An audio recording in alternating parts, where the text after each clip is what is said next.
আমাদের ফার্স্ট কাজ হবে এখন হচ্ছে চিকেনটা আর পনিরটা ম্যারিনেট করে রাখা। চিকেনটা ম্যারিনেট করার জন্য আমরা দেবো হচ্ছে হালকা একটু মশলা গুঁড়ো,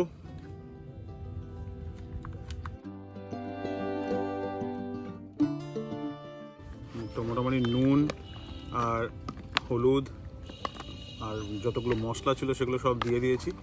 যেহেতু ক্যাম্পিংয়ে এসেছি, জল খুব সীমিত পরিমাণ, তাই জন্য আমি ধোয়ার রিস্কটা এখানে রাখলাম না, তাই এটা তো আগে থেকে ধুয়েই ঘরে রাখা ছিল। আমাদের এখনও অনেক শেখা বাকি, অনেক কিছু কেনা বাকি, তাই আপাতত আমরা এইভাবে সেট আপ করে নিয়ে এসেছি যাতে এরমভাবে সরিয়ে আমাদের যা লাগবে নিচ থেকে এখান থেকে আমরা বের করে নিই। আবার এটাকে ঠিক একটু টেবিলের মতো করে রেখেছি যাতে এটাকে আবার এখানে টেনে দিয়ে আমরা নিজের ওয়ার্ক স্টেশন বলতে পারো বা শপিং স্টেশন যেটাই বলতে পারো, এখানে কাজটা করতে পারি আর পাশেই আমাদের এখানে কুকিং হয়ে যাবে। তো আপাতত এই রকম সেট আপ রয়েছে আমাদের, আস্তে আস্তে সেট আপ বাড়বে।